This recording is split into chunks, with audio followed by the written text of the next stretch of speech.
చైనాకి సంబంధించినటువంటి వ్యవహారాలకి కీలకమైనటువంటి ఇష్యూ నడుస్తోంది. చైనాలో ఏదైతే చైనా వాళ్ళకి సంబంధించినటువంటి బీవైడీ కావచ్చు, లేదంటే గనక ఇతరత్ర కంట్రోల్ ఉన్నటువంటి అన్నీ కూడా, అంటే చైనా వాళ్ళకి సంబంధించినటువంటి కీలకమైనటువంటి వ్యాపారాలని అమెరికాలో నిషేధించే దిశగా అడుగులు పడుతున్నాయి అన్నటువంటి విషయాన్ని డైలీ మెయిల్ వాళ్ళు ప్రొజెక్ట్ చేసుకొచ్చారు. సిఐఏ ఫైల్స్ని వాళ్ళు డీక్లాసిఫై చేశారు. అందులో ఓవరాల్గా అమెరికా వచ్చేటప్పుడు కొత్త కుట్రలకి తెరతీస్తోంది.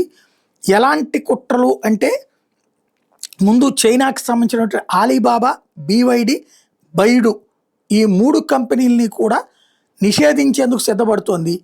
చైనీస్ మిలిటరీ మీద కూడా నిషేధం విధించేందుకు సిద్ధపడుతోంది అన్నది. కానీ ఆలీబాబాని, బీవైడీని, బైడూని ఆల్రెడీ చైనీస్ మిలిటరీ సంస్థలుగానే అమెరికా ప్రకటించుంది. కాకపోతే మరిన్ని రిస్ట్రిక్షన్స్ పెట్టేందుకు అడుగులు వేస్తోంది.